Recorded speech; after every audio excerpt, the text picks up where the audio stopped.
Thank you very much. Good evening, everyone. I want to thank you very much for taking the time to join us.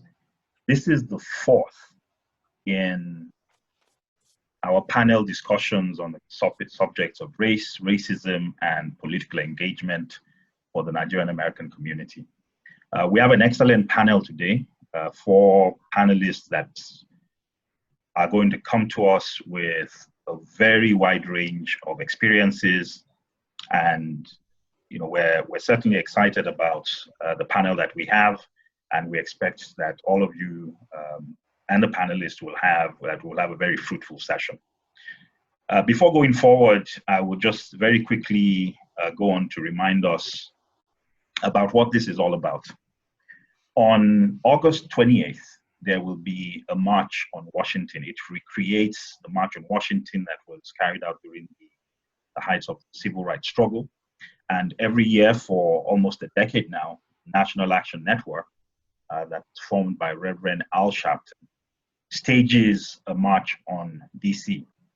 This year takes on added significance because it comes in the aftermath and, of course, during the period of Black Lives Matter movement protests spurred on by the death of George Floyd and the wave of the fight for racial justice that pushed forward. One of the things that we determined to do as members of the Nigerian community and Nigerian Americans here in the US was to begin a series of conversations. So one, we want to be involved in the march, but we also know that there are many Nigerians out there who individually have been supportive of movement for racial justice. And what we wanted to do was to provide a platform to begin to listen to voices from within our community so that we can have a united front and so that we can act in a collective fashion. So what will be happening is there will be a group of Nigerians that take part in this march. We want as many people as possible to be part of that. At the end of today's panel, you will see some information about how you can indicate your interest in participating in the march. But what we've been doing since we made a commitment part of this march it's been over a month now, was to have a series of weekly conversations about what the experience of different Nigerians have been. So August 28th, 2020, we'll be marching, and we want you to be part of that march. If you don't live in the DMV area, we're pretty sure that you know people in the DMV area. So we're hoping, expecting, and encouraging you to continue to support what we're trying to do, to let your friends know, your family, anybody that's in the DMV area, let them be a part of what the Nigerian community will show our support for this movement. When we march on the 28th, August 28th, we want everybody to know that we do not only march for George Floyd, we also march for like Toyin Salau. Toyin is a young Nigerian activist. She would have turned 20 a day before the march. She would have turned 20 on August 27th. Toyin lost her life. She went to Florida to be part of the March for Justice, and unfortunately was killed there by, she ended up being killed in Florida. So we will be marching for George, and we will also as a community be marching for folks like Toyin Salau, who did not only, who basically stepped up, stepped out, and met and basically took action, matched the words of support for the struggle that they had. Every week, we have, in addition to the conversations, we've also been taking some polls.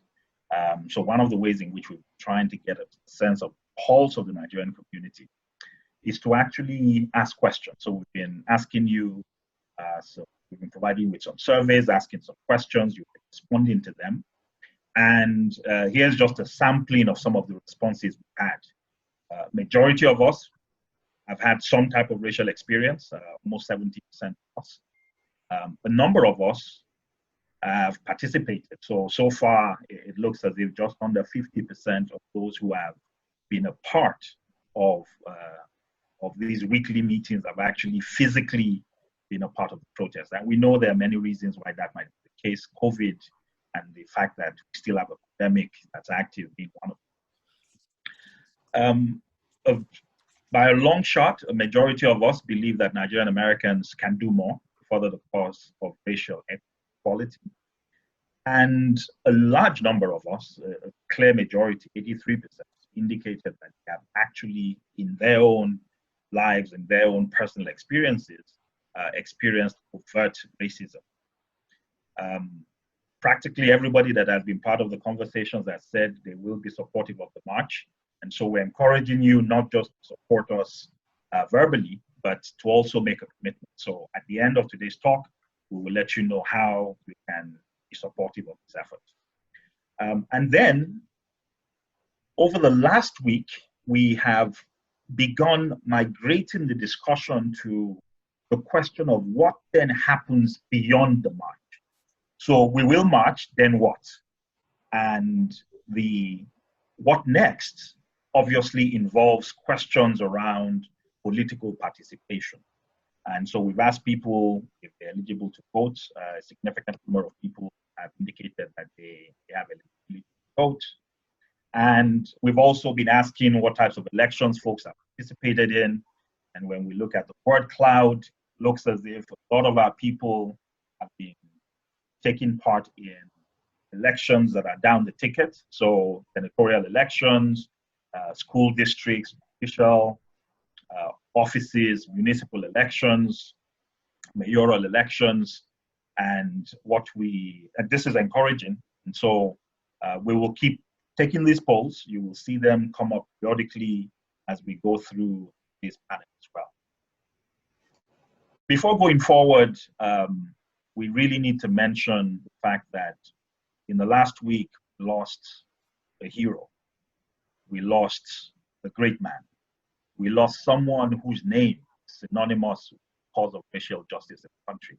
John Lewis was in Congress for 34 years, and John Lewis is the last of the men and women who spoke during Martin Luther King's I Have a Dream speech. It was one of the speakers during the March on Washington.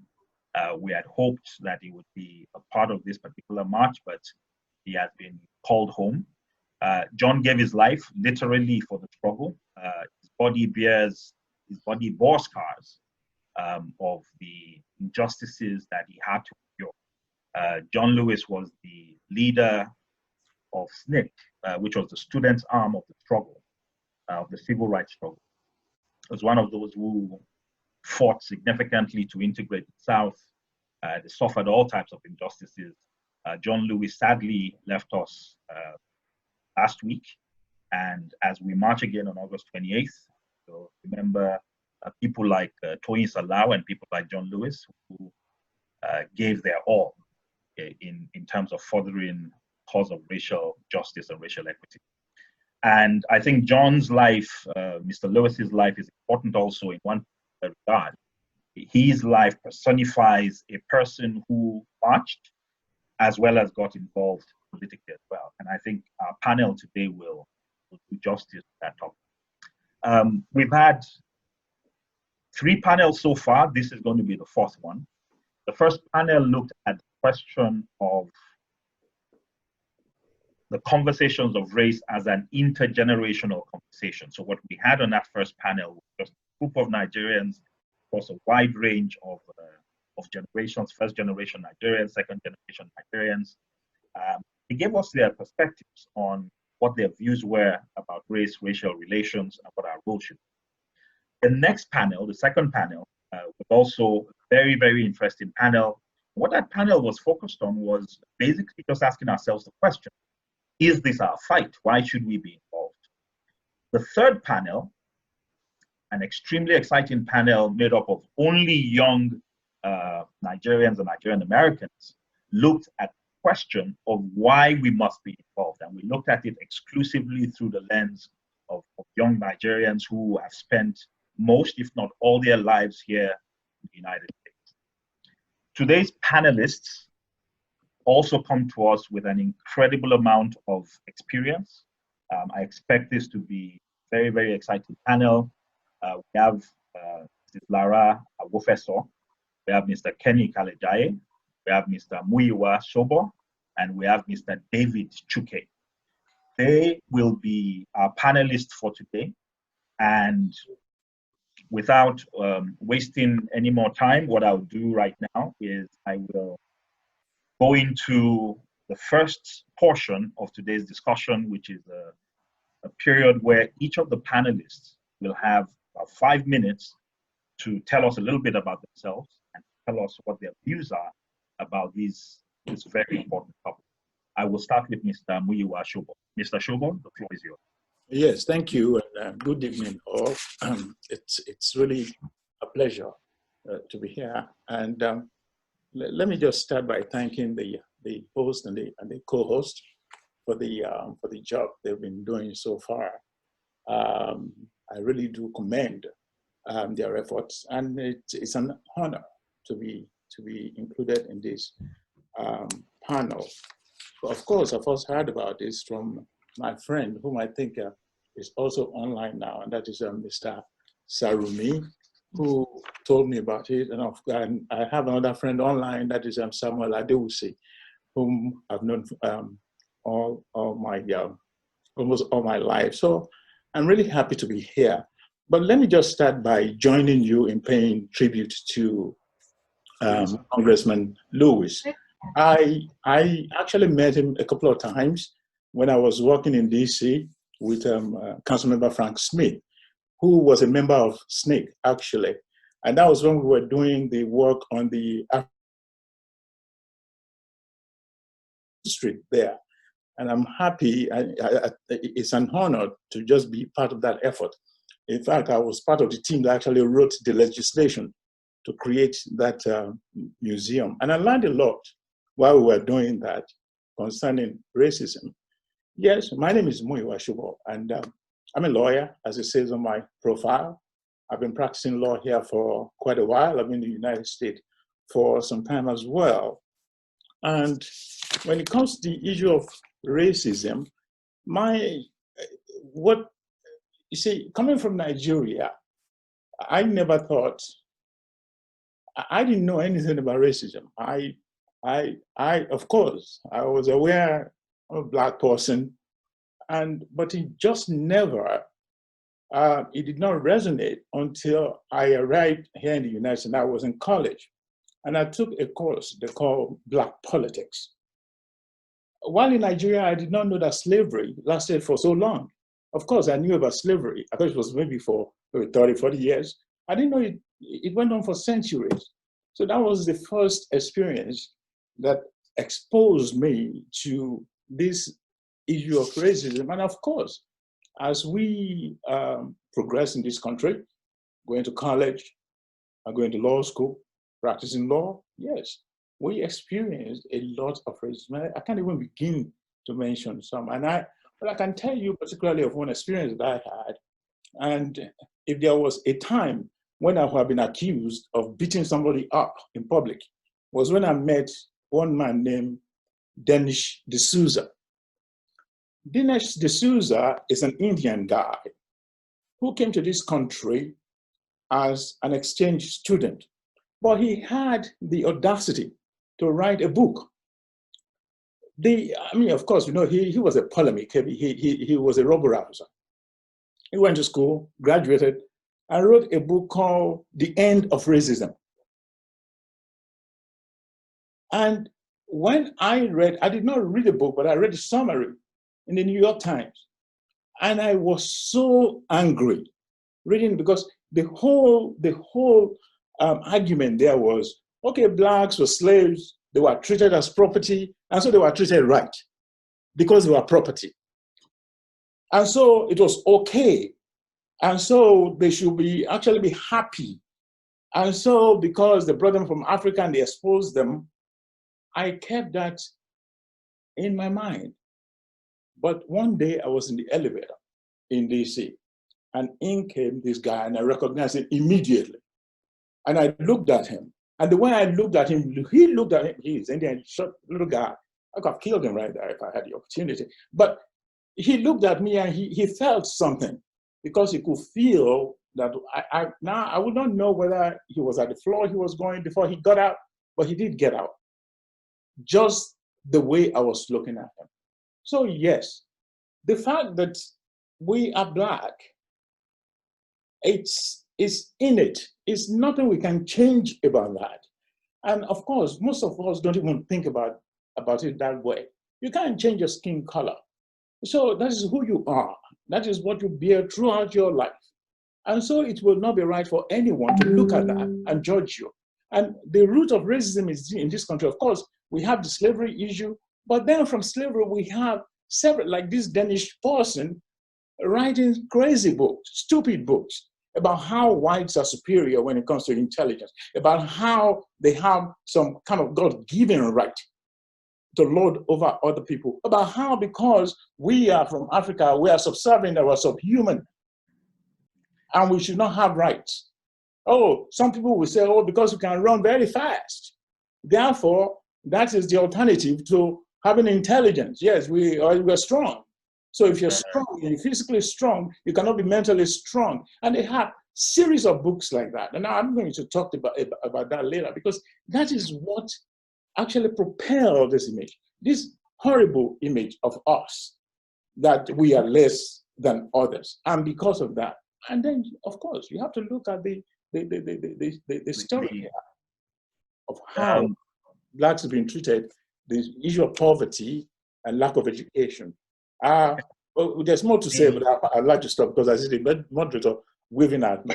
Okay. Well, yeah, I'm really into this. I'm sorry. Okay, thank you. No, thank you so much. I know it's a loaded topic. We're going to come back to it, so please hold those thoughts. We'll now go to Mrs. Awofeso, Mrs. Lara Awofeso, please.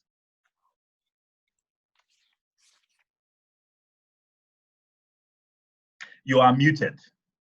I will unmute myself. Okay, Hi, great. everyone. My name is Lara Awofeso. And let's see, what am I talking about? My background. Okay, I'm in IT. I'm a software engineer. I work with Johns Hopkins University. I'm in the School of Public Health. And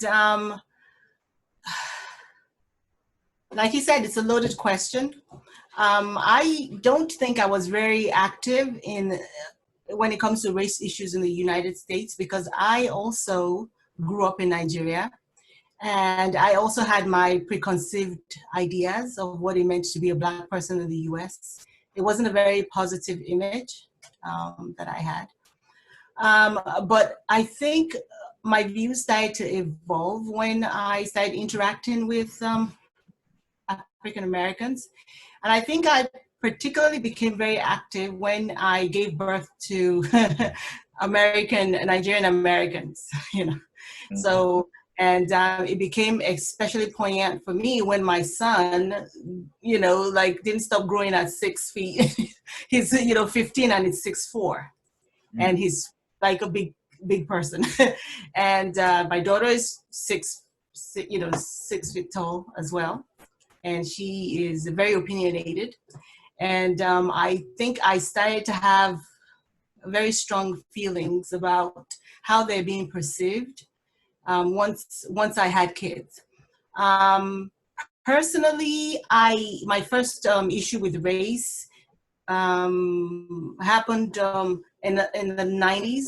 I was working as a bank teller, and I had waited on a client who was very upset about something and called me the N-word. And it was funny because I didn't react to it because I didn't understand what all the connotations came with the word. It was a reaction of the other people standing next to me and how shocked and upset they were, and how the branch manager was like so offended and threw the customer out and, close their account. And that actually forced me to start looking into, what is the meaning of this word? Why are people reacting this way? Because to me, it didn't mean anything, because, that's not my name. I didn't have any negative connotations tied to it. My thoughts about what's going on right now in the United States, I'm extremely disappointed because One of the reasons why I actually chose this country, because it was a choice, because I was in technical, there was a strike, I was at home for about a whole year, and my dad is like, pick a country, go. What are you doing with your life? And, you know, my sister was in the UK, and I was like, well, you know, I picked the US because I read the Constitution, and it seemed like a pretty nice place that would, you know, that would suit me. Because I also had that issue of being a mouthy woman in Nigeria. You know, women are not supposed to be too opinionated. I had that issue there. And I was constantly having issues with my professors and my lecturers and whatnot. And so I kind of figured out that this was the place that was going to be the best place for me to thrive. So hence my disappointment with the United States, with what's going on right now, because apparently they have not lived up to the Constitution. And I know it sounds naive of me, but I didn't think I was going to see this day.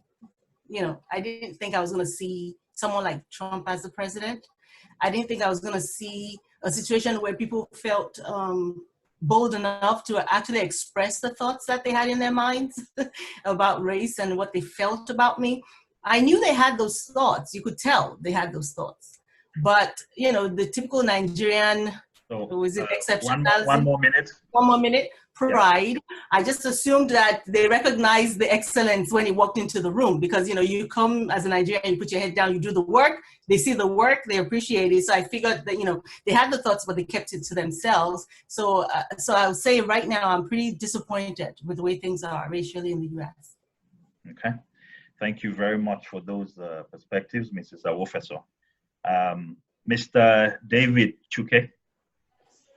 Yes, hello. Hello, everybody. I'd like to thank Malcolm and Rachel for organizing this.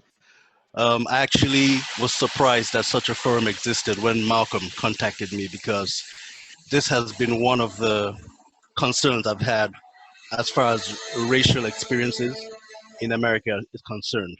I'll try to make sure I stay within my 5 minutes, but I want to mention the fact that I was fortunate to have a father who'd been to the United States initially. When we're in Nigeria, I'm sure some of you would know about the miniseries by Alex Haley called Roots. Mm-hmm. He actually recommended that me and my brother and sister sit down and watch this thing beginning to end. So I was about, I don't know, I guess 8, 9, somewhere thereabout. I was primed on what the history of the United States was as it pertained to African Americans or just Black people, because they started off as Africans. And so I was aware of that whole issue. And of course I had questions for him, and he answered them based on his own experience, which was more recent, obviously, than the accounts in the show. Having said that, he did say that he had positive things about the country in general, because he sent me here when it was time to come in here. But he wanted me to have an open eye as to what to expect. Having said that, when I got here, this was in 1991, I actually went to Johns Hopkins. So Lara, it was very nice to hear you mention that. This school has 1% Black people in it, which in a way was fortunate for me, because these were the most politically active group of students you would ever meet. I remember meeting my Nigerian friends in other schools where the Black population was higher, especially the Nigerian community. And comments I made, they looked at me like I was, you know, I was speaking Latin or something, because these are things they didn't experience. Now I'm going to mention the first account of what I consider racism and systemic. I don't know exactly if this is R-rated, but I'm going to try my best to be as there are no ratings. Family friendly. Oh, there are no ratings. Well, since I have Malcolm's blessing, I'll go along with it. My actual advisor, my academic advisor, he was in his 60s, mid 60s, old white dude. I was sitting in there trying to get advice on the courses to take, and we happened to get into conversation of my accent, which is how it all starts. You're from Nigeria. Okay, well, I heard, and this is around about in the 90s, so you understand AIDS was really a big deal then. That was the quote unquote pandemic at the time. So he said, how did it start? I heard that, you know, with a smile on his face that it was you guys down there laying down with monkeys that started this whole thing. Now, it did not impact me as much, and I realized that I have some kind of I guess I'm a little bit more fortunate than the African American because just like you guys have mentioned, it didn't really impact me because I didn't grow up in this environment. But I could imagine an African American having to hear a comment like that would take it more viscerally than I did because this is something they grew up dealing with. And then as time progressed, I started seeing and understanding why these guys were major activists. During Black History Month, the first Black History Month I was there, they had in the library displays. All the displays there were about white people who supported Black people. Nothing there had to do with any Black leader who fought for against racism. It was all white. So the students got together, Black students actually got together from the Black Student Union, got together and had a sit-in throughout the whole week to get them to change the displays that would actually portray the Black people who fought, struggled, and died for civil rights and also to end slavery. I was offered to do that, and this comes into the play of how comes into the whole topic of how involved should we get. I was asked to join, and I remember talking to my dad about it, and he said it's good to support, but right now you're vulnerable. You're an F1 student. If anything One more goes, minute. go One ahead. more minute. If anything goes beyond that, you will be in a position where they could kick you out. But you should provide support where it stands. Because as far as everybody's concerned, and these two accounts, the mention about the monkey, and this shows that these people don't really care whether they don't care about borders. All they care about is that you're Black. And this is part of the struggle that we are all involved in globally as Black people in on Earth, I guess. So I'd like to talk about that, elaborate on that later on, because I think it's an important aspect, the whole Nigerian involvement in the struggle. Okay, If you don't thank mind. you. Mhm. So thank you very much for that, and we'll certainly circle back. We'll circle back to that as well. Mr. Kalejaiye, the floor is yours. Thank you, Dr. Malcolm. I appreciate this forum, and kudos to the audience and my fellow panelists. And also, I'll echo Dr. Malcolm in really honoring John Lewis, for all the great work he did, alongside Dr. Martin Luther King. I do really appreciate all their work, especially how they were able to really make a difference through nonviolence. I really appreciate that, because their predecessors pretty much focused on violence, tit for tat strategy as a way to make a difference. But Dr. Martin Luther King and the rest of his crew were able to make a difference through nonviolence, which I really love. My name is Kenny Kalejaiye, and grew up in Lagos, Nigeria. Attended the University of Lagos, where I was fortunate to meet, Dr. Malcolm, and I forever bless, that evening when I met him.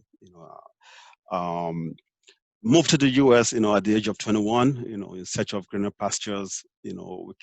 For those of us who are Nigerians that grew up in the 90s, or at least at the university in the 90s, you would, agree that things were really tough then. So we had to pretty much find a way to leave the country and come to the US. And, it's, overall, my experience has been, fortunate. I've enjoyed my journey, comparing, the economic advantage, the standard of living and all the, good things I've enjoyed in this country. It's been a great journey. Generally, as a Christian, I do kind of lean towards the conservative side, but as far as the new administration, that has really become hard to say at the moment. Trump has pretty much changed everything, and we can all see how that plays into the discussion today. As far as the racial disparity, the violence that Black people pretty much face these days. I believe, strongly, in the Black Lives Matter movement. Although I believe that there are areas where we can improve. I do believe that, when Black people are free, everyone is free. Because when you look at, the spectrum, the social economic spectrum, from Black, to white, you see that, when you go into most neighborhoods, the worst part of the neighborhoods are inhabited by the Blacks, and while, the best parts are inhabited by the white people. And you can see that disparity. And I strongly believe that, when we're able to change the narrative of Black people, as it were today, it's really going to impact, the rest. Because, how bad can it be? When a Black man can finally say that, yes, I'm free, yes, I'm equal, to the rest, then it's really going to, pretty much, dissipate, across, other, races that are facing, similar issues. So One more minute, Mr. Kalejaiye. Thank you. And generally, in my view, I think that we should definitely get involved, in this struggle. I believe that Black people, are going through a lot in this country. I live in Minneapolis, Minnesota. I pretty much, saw everything unraveled as far as George Floyd's case. And I do believe that it is time for us to really stand up, for ourselves, because we are now the new African American here. And we need to stand up to make sure that, we are able to make a difference with a different perspective that we brought from Africa.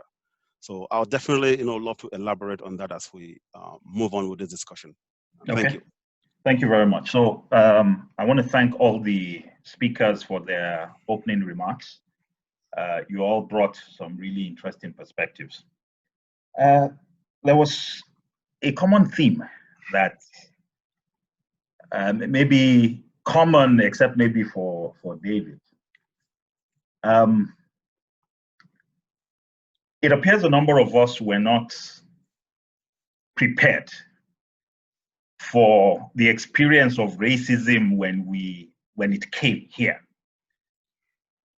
And all of us are of a certain age. So was it a failure of our own educational system back in Nigeria? Did we just not tell ourselves the truth? I mean, there was nothing that happened to the African American, nothing that has happened to the African American over all these centuries that's hidden, right? It's in books, it's chronicled. David talked about roots, chronicled in film, chronicled in books. Why was it that a lot of us came here unprepared, and why is it? And I hear this theme consistently, and it is true that oftentimes it is only when we are faced with the reality of racism ourselves, or the fact that we now have children who may themselves be victims of racism because they look like the other. Why does it take that to happen before we take action? Mr. Sobo, I'll start with you. You are muted. The question is the right one. I think it's not only about the failure of education back at home. Because back at home, issue of racism was not a priority. We were not experiencing it back at home. We read stuff in the news, yes, but it was not a priority, so it was not part of our educational system beyond the fact of teaching us about slavery and the history, sort of Black people all over the world.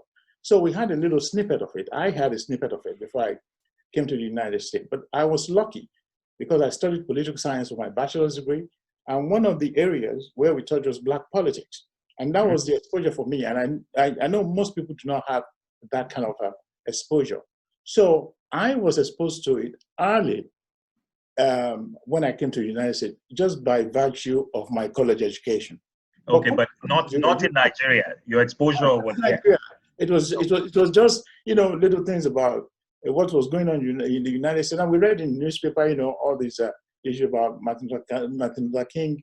And if you lived in Lagos like I did, you have had the opportunity to go to that, I think it was a Young Library or something like that we all visited when we were interested in the United States. And so there were literatures there that we read, but nothing really prepared us for it as we experienced here. But before I go on, let me just acknowledge my wife. She's online. My wife, Okay. sorry, I have to do that. No, thank you. Well, that's extremely important. that's an act of wisdom. I will go to Mrs. Awofeso, then David, I'll come to you. Same question. Could anything? You're muted. You're muted. Unmute. Am I Okay, unmuted? you're Okay. muted now.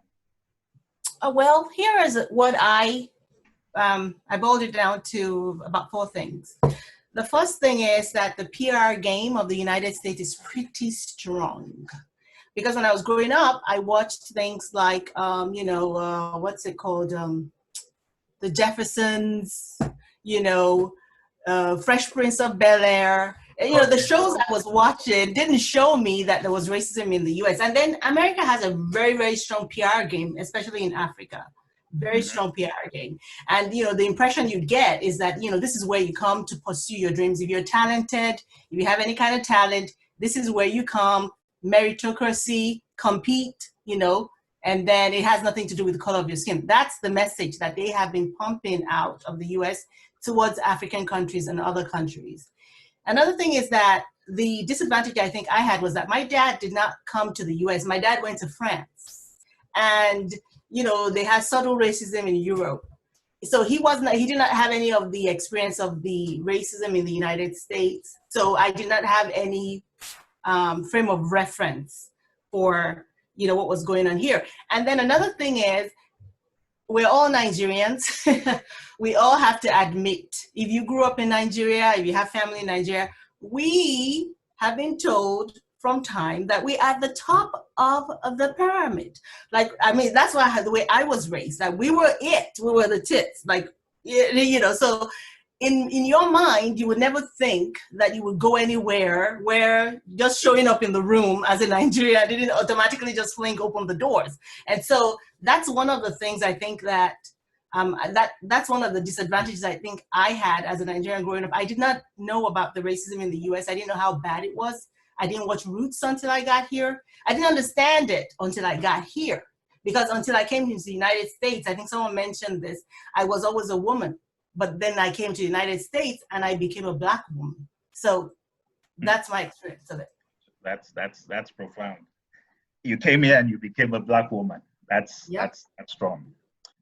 David?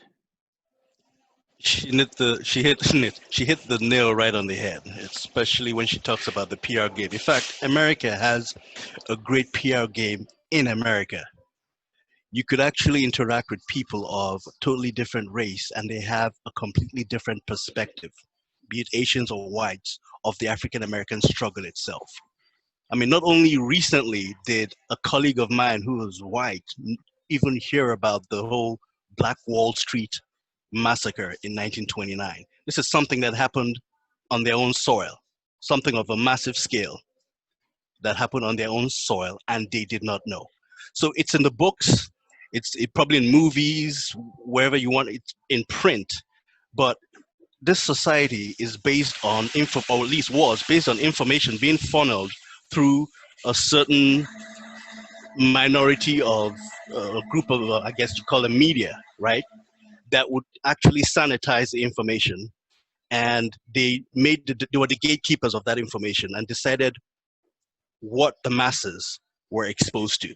If you wanted to find out about everything else that's going on, you'd have to actively seek it. Again, I said I was fortunate that my father brought that to me. I don't know how he came about it, but he found it and he brought that information to us. Otherwise, I probably wouldn't know about it at all. And then he was there to help me process what I just watched and understand it well, which is another aspect of it. People may look at that and look at it as it's in the past. It's history. It's just, something that happened, but everything is great now because, the Fresh Prince of Bel-Air, all these athletes, NBA athletes, Black people are doing so well. Why are people complaining about it?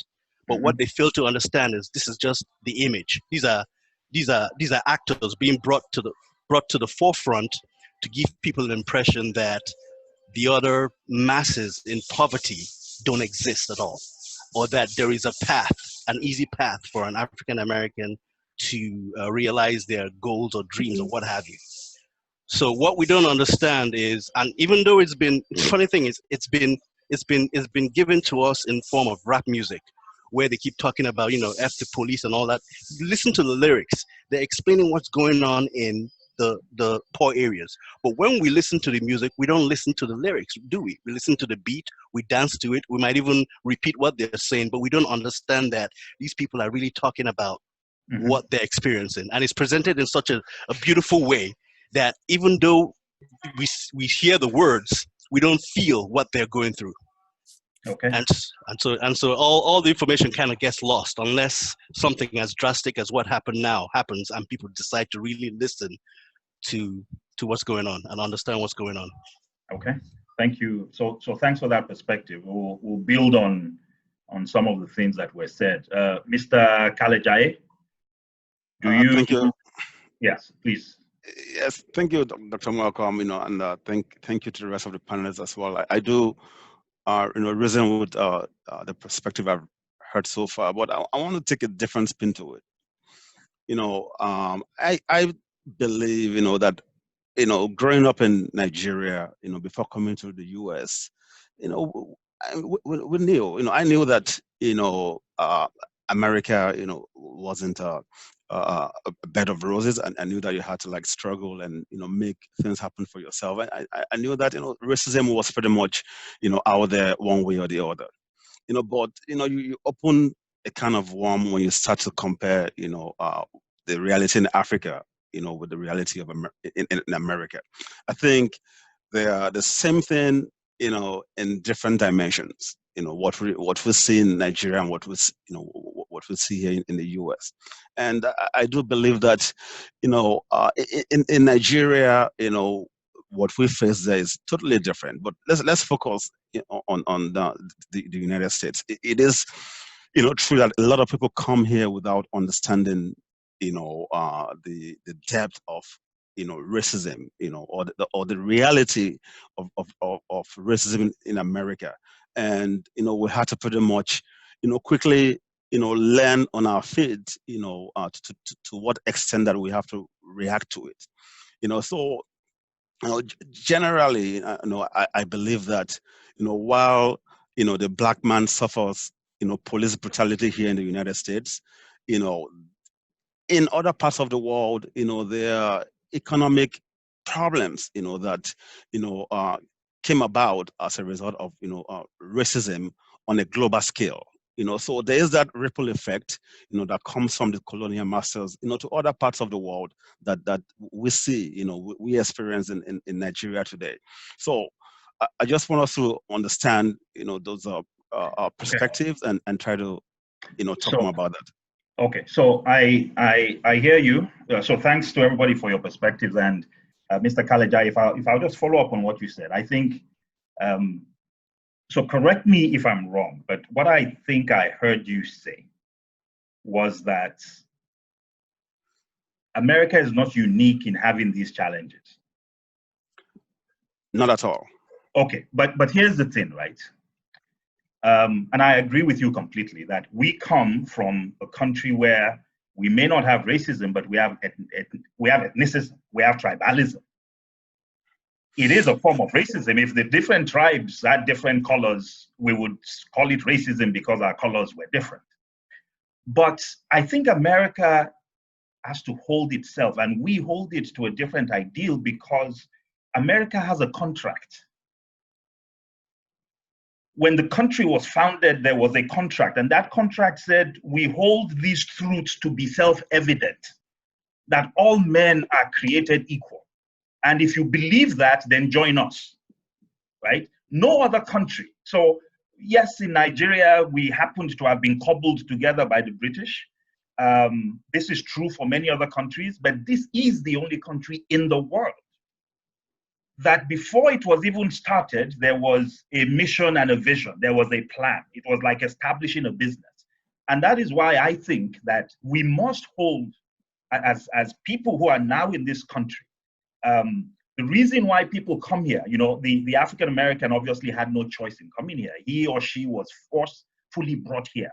All of us who have come here came because we read that contract, came because we heard of that contract, the contract that said, we hold these truths to be self-evident. Those are the opening words of the Declaration of Independence. And I think that to a large extent, that is the ideal. So I do agree that there's a realization that, look, and this is what all of the founding fathers and personages in American history would all say, that we recognize that we are not yet living up to that ideal, but we must live up to that ideal. And if we have a situation where Black men are 2.5 times as likely to be shot by the police, or some interesting studies, you know, some of the studies that I've read where researchers would just change the name on a CV, same resume, and they'll just change the name on the resume to have an African American sounding name. And it turns out that same qualifications, the only difference is a difference in the names put on the same qualification can determine whether you get called for an interview or not. So I just wanted to throw that out there, that as we continue the conversation, is it okay for us to actually hold America to a different ideal because it started out holding itself to that ideal? I will go to you, Mr. Muyiwa Sobo. Thank you. Let me just quickly take exception to what Mr. Kalejaiye said.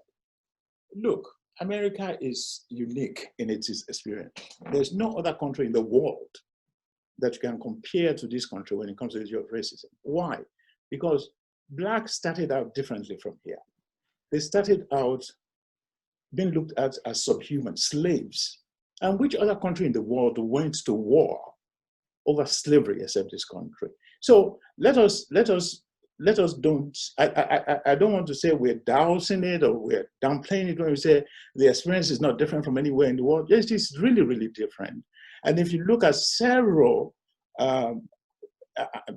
let's look at the progression of racism in this country and what has happened.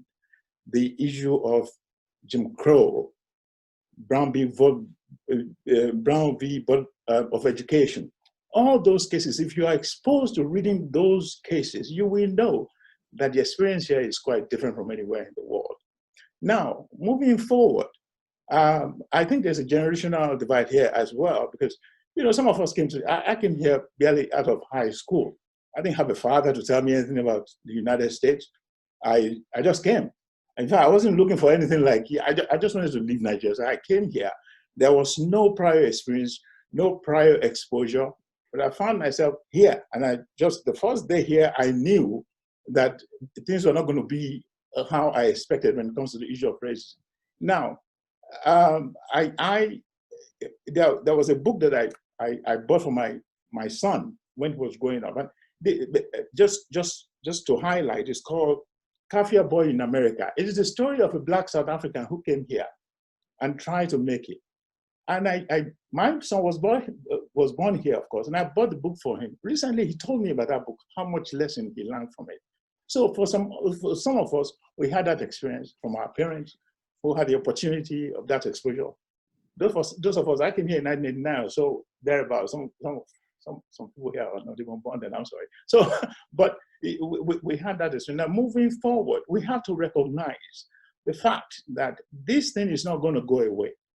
No matter what has been tried for 400 years, it did not go away. Obama became president. It still hasn't gone away. So it's not going to go away if we sit back and look at it and just take it as it comes. So there's so many things we have to do. And part of it is what we are calling this march.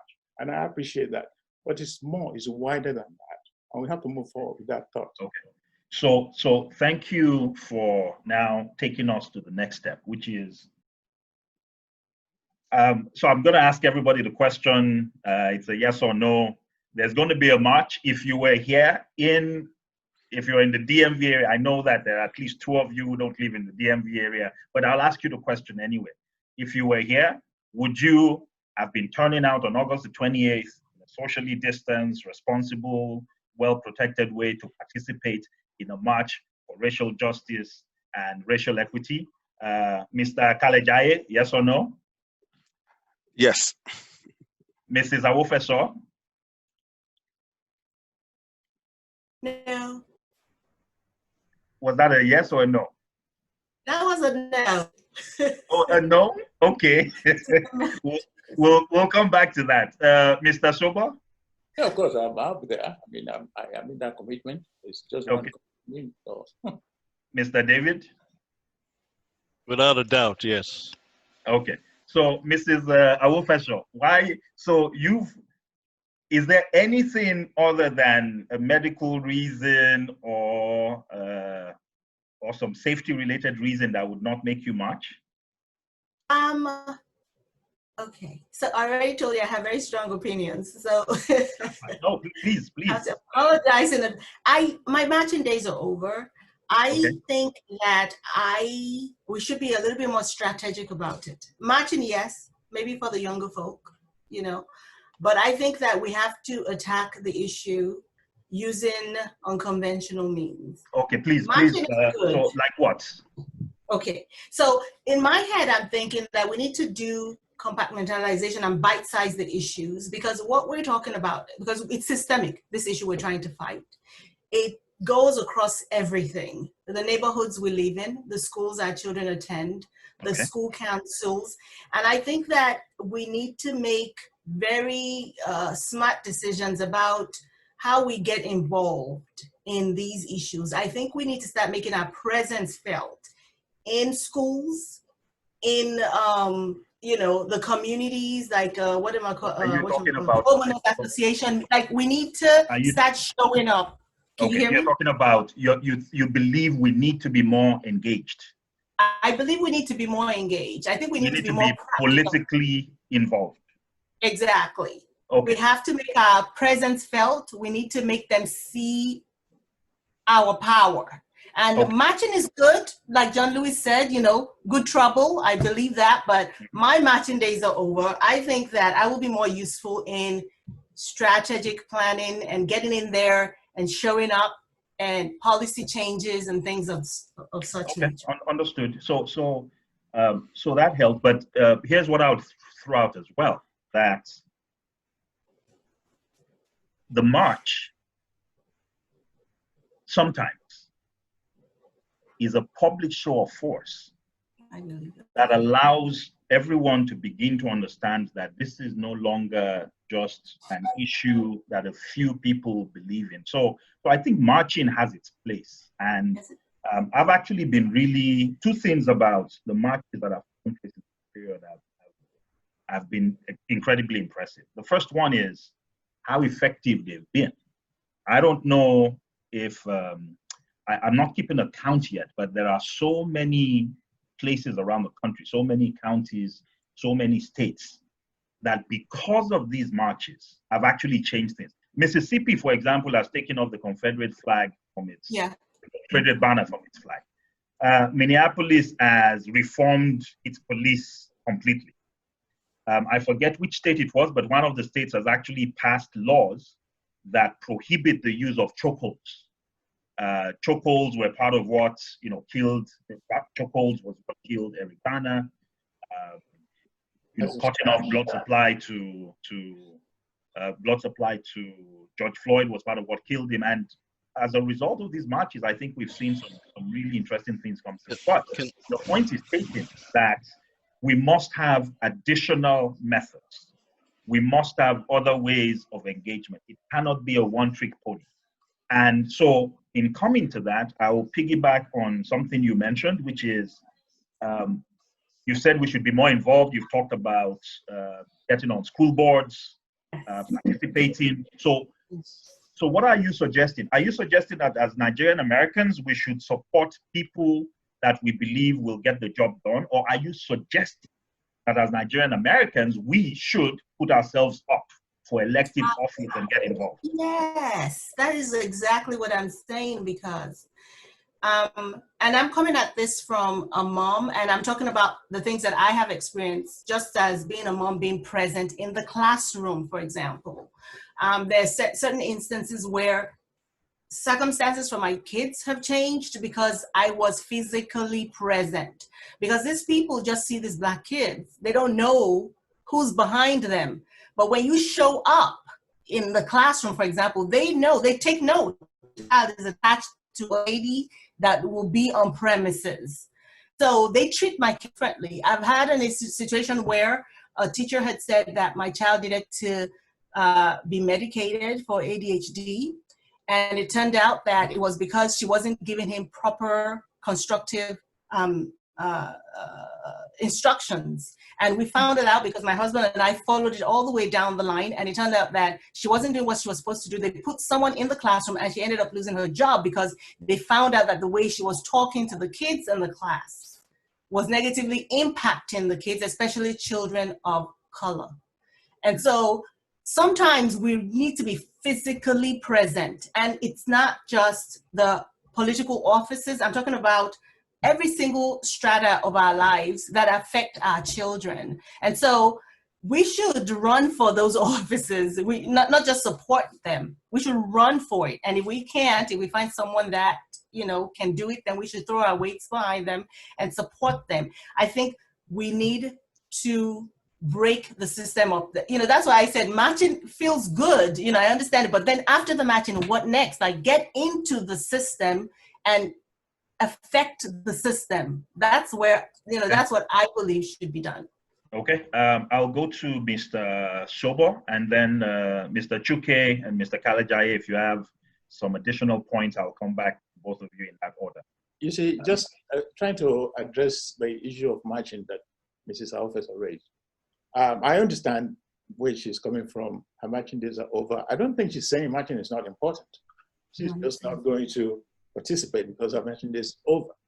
But going to the issue of participation, running for office and going to school board and everything and so on, yeah, those things are good. But matching has a significance. It shows commitment. It shows power. It shows force. It shows crowd. I relocated to Nigeria some years ago, and I had the opportunity of participating in the fuel subsidy march. That was my first major involvement. I'd never, and I was there every day, and it's changed things. The government responded. They responded to the demand. So marching is very important, and it can carry, that is what turns into all those involvement that Mrs. Awofeso is talking about. Now, we can go down the list of how many people run for office in this. We had Obama as president. We had people like John Lewis in the Congress. We have senators. We have all those things, all of them. But yet, this racism thing continues, except for the fact that we had the issue of George Floyd. He didn't run for no office. He was not a council member. He was just a person who was just doing his own thing. And somebody tried to torture him to death. And that sparked something. It started a movement. We cannot relent and say, well, we're tired now because our marching days are over. I'm begging you. We have to continue the fact, especially in recognition of the sacrifice of that man, of people like John Lewis. It brought the whole thing back into fore. We should be strengthened. We should be encouraged by that. We should go out there, even for 5 minutes, 3 minutes. Some of us are old, some of us are in the vulnerable population and stuff. But let us try, because it shows commitment. It sends a message to those people who don't want us to be there. Thank you. Thank you very much for those perspectives. Mr. David, and then Mr. Kalejaiye after that. Yes, I think I agree with both parties. I think you should be passionate about whatever you're trying to support. And if she's not passionate about marching, that's fine. There are people who are, and will handle that. She understands that it's a multi-pronged thing, the marching and also the political power. And she wants to focus on the political side. Trust me, there aren't that many people who are willing to follow the political path as there are people who are marching. Marching, you know, I march there, look at me. There's some people who go for superficial reasons and some people who go for what it's worth. So I personally agree with her on that aspect. For me, on the marching side, why I said without a doubt is not just to march, it's to march and show explicitly that as a Nigerian American, I'm here marching. I think African American, maybe Rwandese American, they should all do that, because one of the most divisive things I've noticed is that, and I've experienced it personally in my workplace, is my boss tried to separate the Black people there between African and African Americans as a way to create discord. And what we need to understand is, just like she said, power, political power, it does come in numbers. And the more of us that understand that we have the same struggle, the more power we have, the more clout we have. Now, what happened with George Floyd was based on clout. The African American community, they do have clout. If this thing happened to a Nigerian, I don't know how many people would actually spark the same sort of response. But if we understand that we're all one, if it happens to a Rwandan, a Sudanese, or a Jamaican, a Nigerian, the idea is for the same sort of response to be sparked. And once they notice that that's going to happen, racism will never go. It will never disappear. You need a deterrent against racism. And that deterrent is political, economic, social power. Once that is created, and they see a Nigerian as Black, regardless, with that cloud behind him or her, then their desire to be racist is reduced drastically because of the consequences of them acting it out. Absolutely. And that's my perspective. Okay, thank you. Mr. Kalejaiye? Yes, I do agree, somewhat, with both sides of the argument here. Personally, I believe that, since, 2016, the BLM movement have faced a heavy backlash from the Trump administration. We have, people like Rudy Giuliani saying that, all lives matter, and, BLM is, pretty much racist. And we have, a president that continues to, support the police, pretty much protect the police. Inherently, I believe that, marching alone would not solve this problem. Yes, we need to be 100% visible, with our African American partners or counterpart here. We are one. We need to support them by all means. But I do agree that, beyond that, we need to be strategic. And how do we get strategic? Like Obama said back in the days, don't boo, vote. We need to come together, as one, to vote when the time comes in November, to vote this administration out of power. Yes, we need to do that. And we need to be strategic, economically, even, philosophically, by, really bringing up our children in a different way, to help them understand the reality in the society, by making sure that, in whatever they do, they are always the best in it. We need to take over, systematically, in this country. And it's not just by marching alone, but by making sure that, we lead in every other way possible, so that we can really silence, the voice of these haters. Okay. Thank you all for what clearly was an interesting and fiery session, and for sharing all those really interesting perspectives. Thank you. We'll now take some time and allow Ms. Onamisi to bring us up to speed on some of the polls and some of what's going on in the chat room. You're muted. Yeah. Apologies for that. The chat room has been on fire. Thank you to everyone who's been commenting. The conversations going on here are just reflective of how people are feeling about this particular. So I want to scroll back as far as I can to see. So when we're talking about whether there was a failure in terms of education or a failure on our part to understand the depth and the totality of slavery in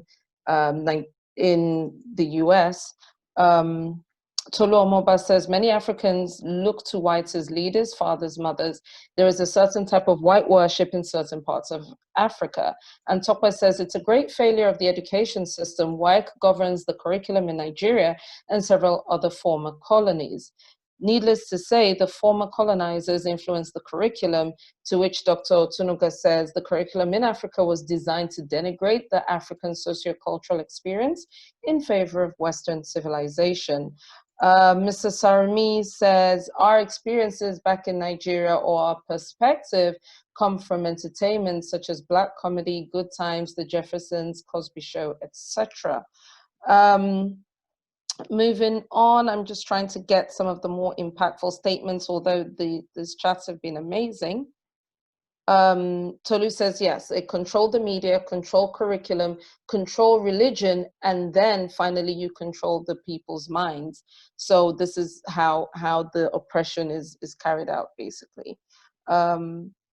Dr. Tunuga says, and the power of the media. The image of America as the watchdog of the world is so dominating. Russia, North Korea, China et al. Are the bad guys. America is the Voltron for the world. Everyone in America lives in El Dorado. That's the false image being projected to the world. Tokwa says the history section, oh, sorry, I'm not gonna read that because I can't give you the link, but the link is in the chat if you would like that. I just want to go down to the bottom, just bear with me because there were some really great conversations happening. Dr. Otunuga says social media is helping remove the mask faster and more efficiently than mainstream media would have. The regular media establishments, even in Africa, are tacitly controlled by those intent on keeping us in the dark. And of course, as we know, mobile phones and technology means that, so for example, George Floyd was his murder was recorded by a teenager, basically. So technology and social media is helping us do that. But I want to get down to, I believe it was Tolu Omoba who said something about education, responding to what Mrs. Awofeso was saying. And he said how he was diagnosed. Bear with me just 1 minute, please. I just want to find it.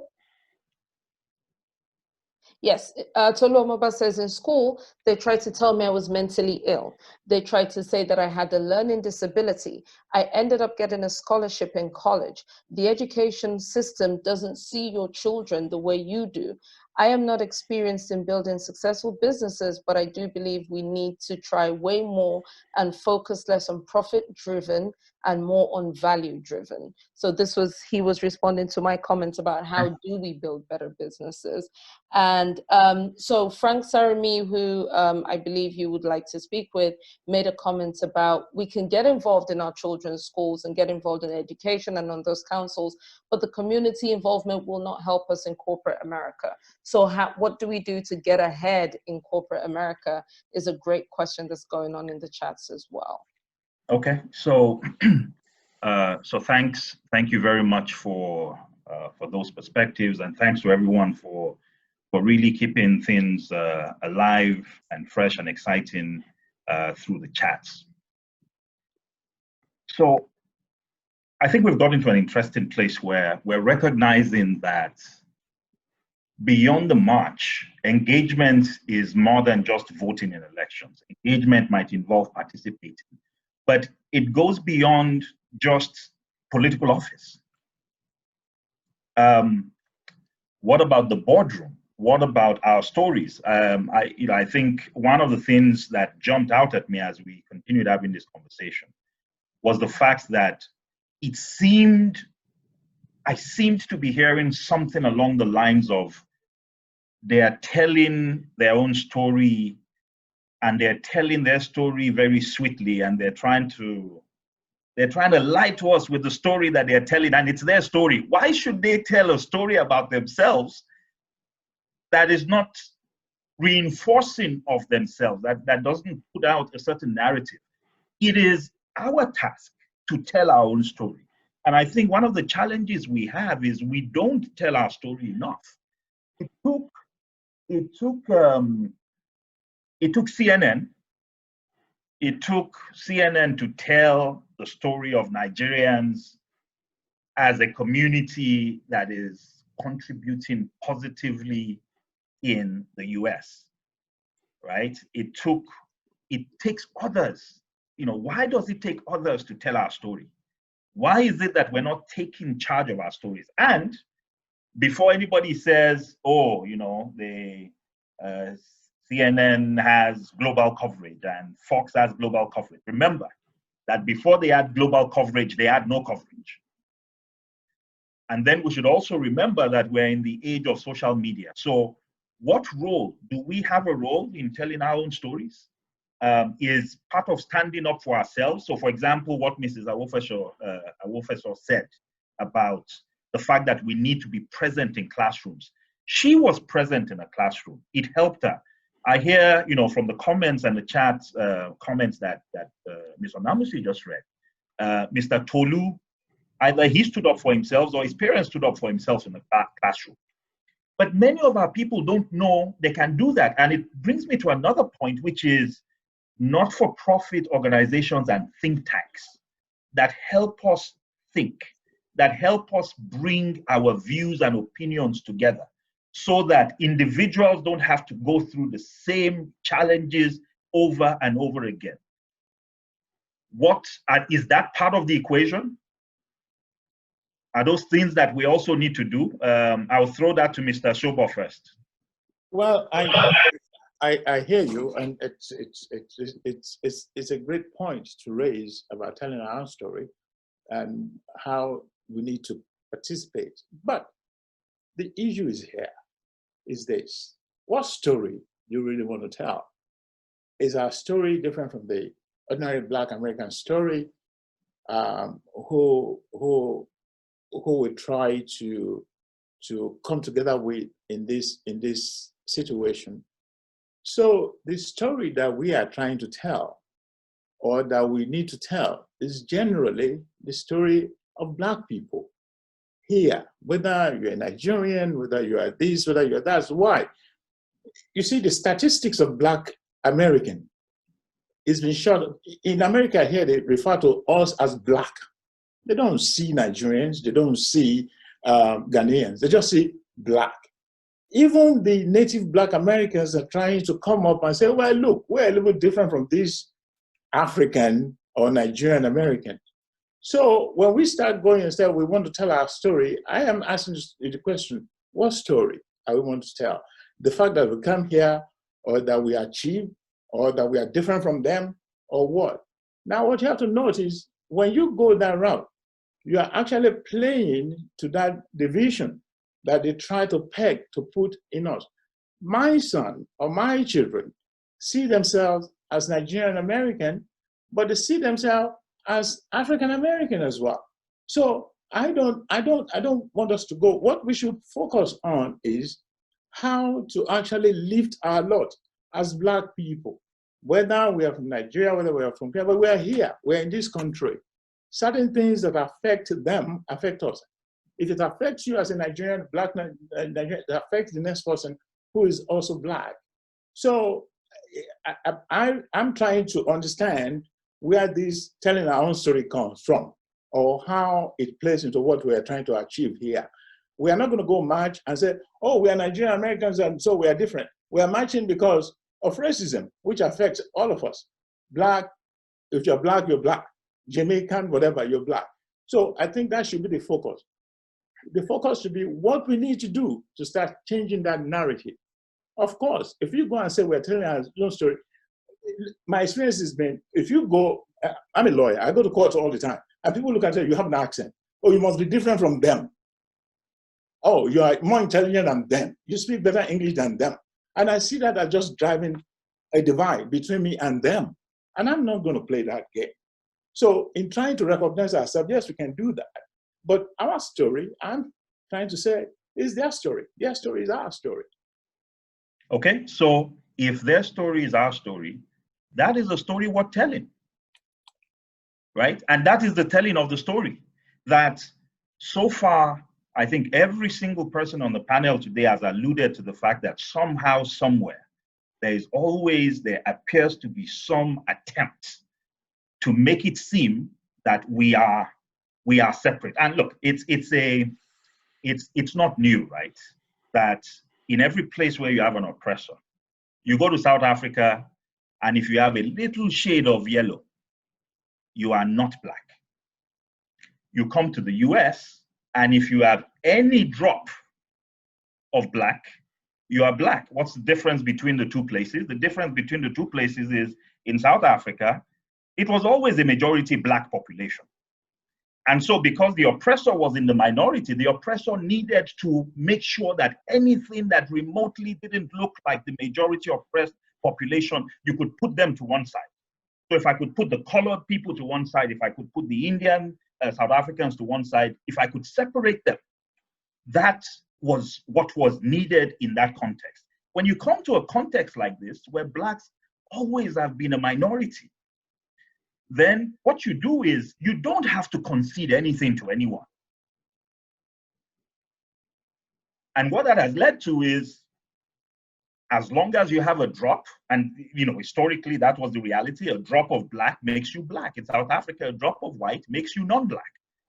Different in different contexts. So I completely hear you, Mr. Sobo. I think that part of what we need to, so again, it goes to something that I think as black people, we probably, regardless of where we come from, it's something we probably need to do a bit more, which is be in more control of our narrative.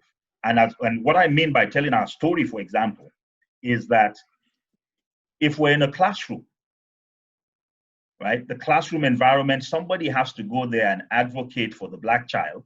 If nobody is turning up for the black child, that is telling that story in that context.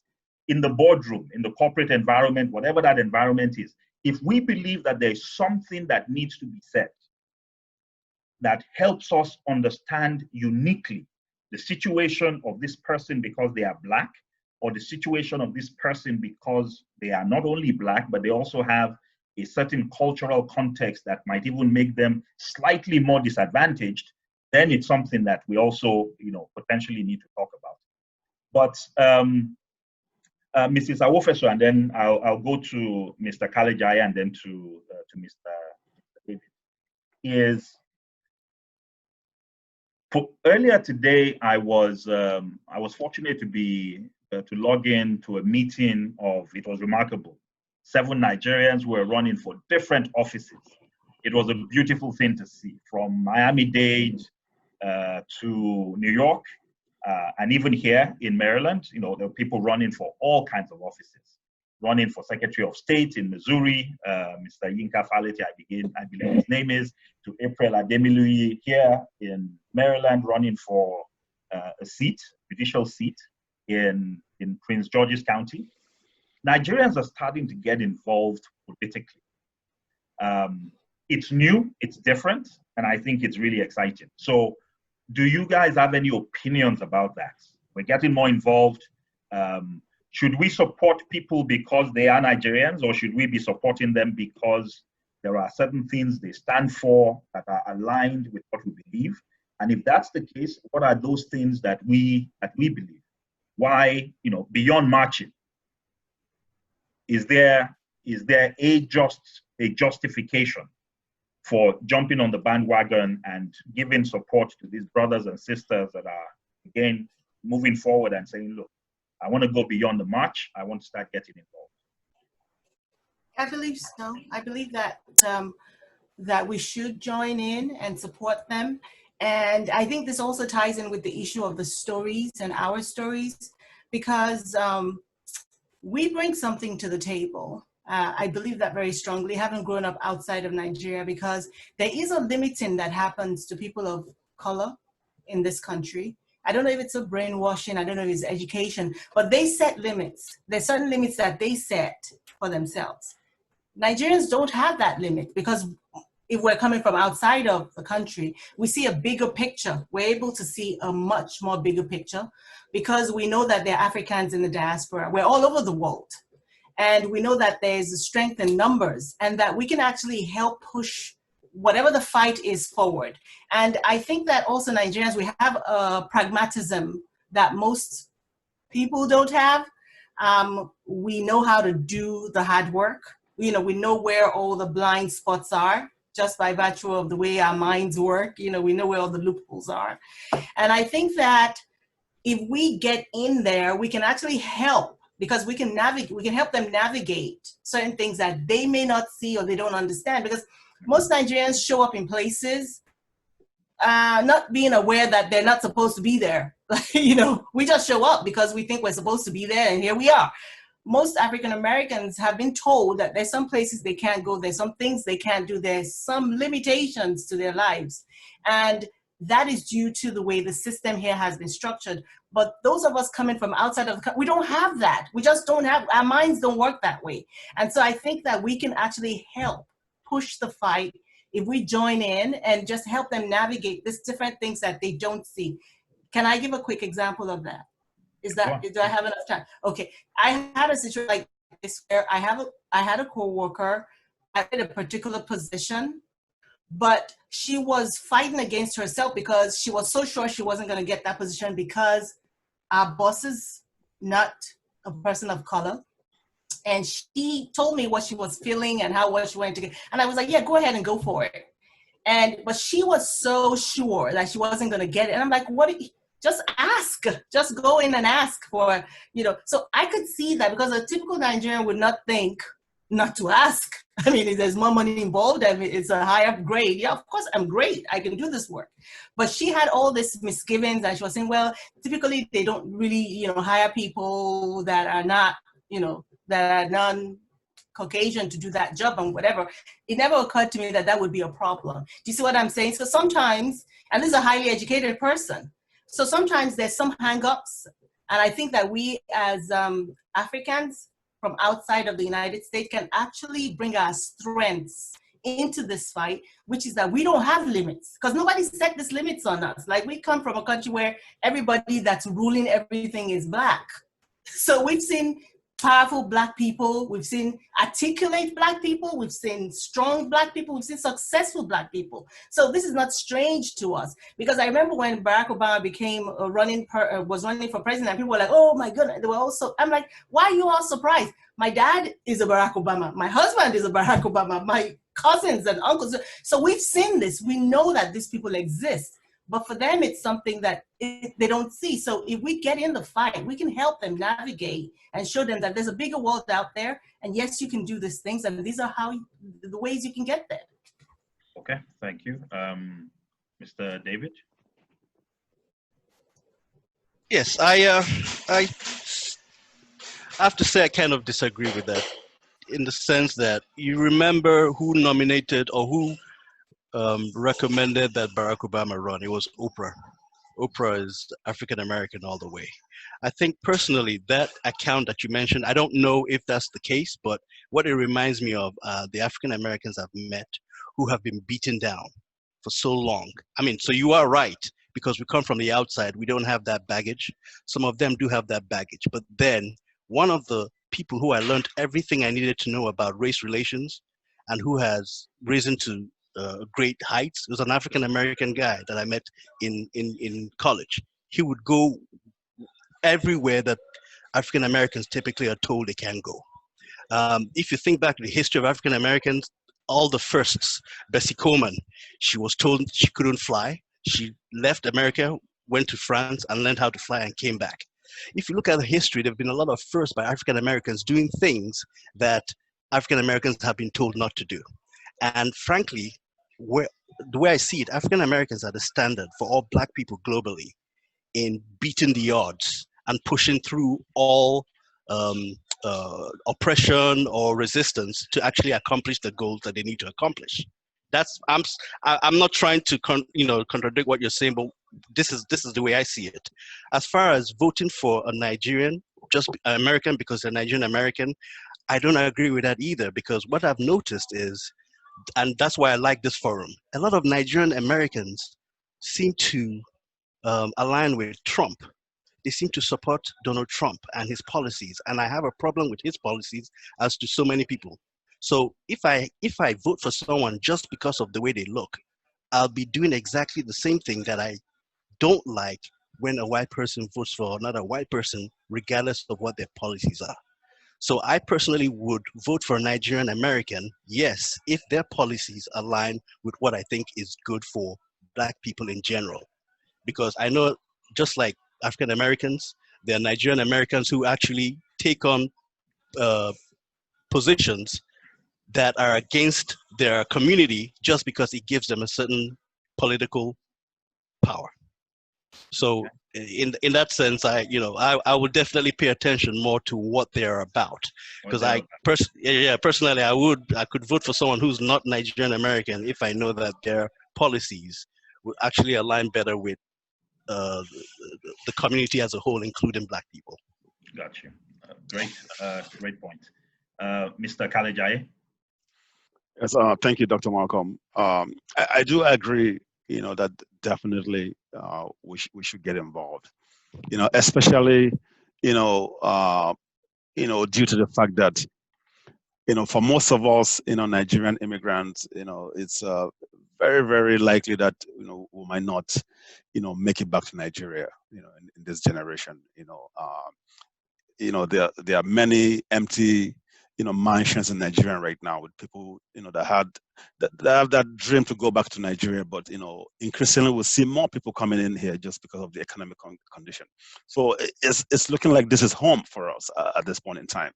And beyond that, we have our children growing up in this country that this is all they know. And since this is all they know, we need to pretty much support them in making this their home, perpetually. And the way that we do that is by, first of all, you mentioned, during some past sessions that the African American have done a lot, to really make this place cozy for us. They've done all the hard work, through the Reconstruction period, through the Jim Crow era, through everything that Dr. Martin Luther King and John Lewis have done in their generation. So we have a new period at this point in time where, as Nigerian Americans, enjoying all these benefits, we need to come together, with our brothers to become one Black people. And as we become one Black people, we need to help as much as possible, really resolve, this, racial problems that we face these days. We need to match with them. We need to do all that it takes to really support them, and in that way, supporting ourselves, supporting our children, and supporting our new abode in America, one way or the other. Now, one thing I want to mention though is that as we do that, let's not, take our eyes away from the fact that, yes, the racial issues will be solved, but again, as we, get elected into these different offices, let us try as much as possible, to, at a point in time, look beyond race, and, really start to look for, how can we make, this land, this world better for all. Okay. Thank you. All right. Thank you. So thanks to everyone for your incredible perspectives. It's past 7:30, so we have to bring matters to a close. But before we do that, I want to call on Mr. Sarumi. Mr. Sarumi is one of the major organizers of this forum. He's actually the prime driver that kickstarted all of this. And we're just going to bring him on for about a minute or so to tell us a bit more about the march and give us some sense of where things are going. Is Mr. Sarumi on?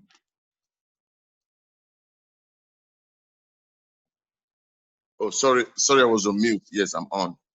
Okay, please, the floor is yours. Okay, thank you, Dr. Malcolm. I thank everybody for being here today. And I thank the panelists. I thank everybody listening in. I've said it over and over again in my write-ups on the group that we're here in this country today on the back of the Civil Rights Act. Without the Civil Rights Act, we can never make a headway in this country. That's a fact. That's an indisputable fact. So people fought for the Civil Rights Act. People protested. They did everything right. But it took the 1 million man march on Washington, August 28, 1963, when Martin Luther King gave that speech, I Have a Dream. And beyond that, it took people like Malcolm X to actually put their foot down, that by any means necessary. So I agree with what everybody has said, but we have to get involved in our communities. I've tried in my own little way. I've had issues with my son, my son being placed under suspension or arrest in school, and I've had to fly from Rockville into Owens Mills sometimes. And at some point, the principal was asking me what my degree was, what my level of education was, that you speak differently or whatever. I understand all that, but it gets to a point where we just have to be out there, just like it happened back on what we enjoy today. We have to be a part of it. And I would like to introduce one more thing. Why we want to go as Nigerian. I don't know if any of you have experienced this before, but I have experienced it. Not only racism from white, but even from my African American brothers and sisters have been told a couple of times that we're here in this country and taking advantage of what they fought for. I don't fault them for thinking that way. It's all about education, right? But 10 years from now, what are they going to ask us or ask our children? Where were you when we're fighting for Black Lives Matters? So that's one of the reasons why we're doing this. To go in there, not just a face in the crowd, but as Nigerians, a solid group, Nigerians coming together and being together so that they can see us that we're part of this. Yeah, we're the most educated in this country. We're this, we're that. But we can't just sit in a house thinking of policy, thinking of strategies. There comes a time when you have to show your fist. And the only way you can do that is being on the streets and join African American brothers and sisters to protest what's going on. What's going on is physical right now. A Nigerian kid was killed in Montgomery County. The police went into the DS office, stole the evidence, and the police was set free. It can happen to me, it can happen to you, it can happen to our kids. We're not going to restrain our kids on where they go. No, we cannot. Our kids are free and we have to fight for them. That's why we're doing this. Okay. So it's not just getting involved in the community, yeah, being strategic, you know, whatever. In corporate America, you have, okay, in my office, where there was a meeting every week on Wednesday. The program manager actually went to the fact that if any Black man here feels different about what's going on, please come to me or send me an email or whatever anonymously. The protest is getting to people. Without the protest, right, that will not happen. I mean, I was shocked when it was being addressed at the weekly meeting. Mm-hmm. So we cannot discount what the protest is doing today. Yeah, we have to get involved, but we have to be there for our kids, for ourselves, and for generations yet unborn. So thank you all for coming, and I hope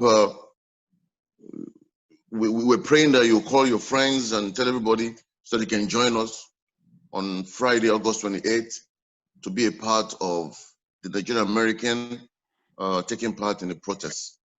Thank you, Dr. Malcolm. Thank you, everybody. Thank you so much, Mr. Sarumi, for those words. With that, the today's meeting is essentially coming to an end, but please permit me to go over this page. We need you to register to march. If you're in the DMV area, please take this link, put it down, go there, register. A number of people have already registered. We need more of you to please continue to register. If you're not living in the DMV, I'm sure you know people in the DMV. Send this to them and let them be a part of what we're doing. Send us an email.